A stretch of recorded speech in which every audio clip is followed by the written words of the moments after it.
Born on the Mother Earth, under the warm sunlight, thousands of hopes are written in an engraving. Characters are implied in a simple majesty. Every line that implies thousands of messages that contain sacrifice, gratitude, beauty, respect, and millions of other messages that are not just line and color. However, has the masterpiece been loved in his homeland? Do we ask to be rewarded?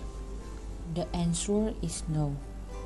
Are we raising our dignity as village children with authority in the eyes of the world?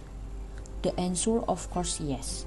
So, are we still treating ourselves worthless in our own homes?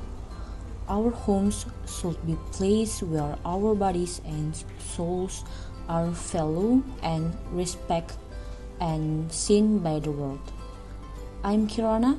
I am proud to wear batik as identity of nation children of Indonesia. I'm Dwi. I'm proud to wear batik because batik is the pride of Indonesia and is recognized all over the world.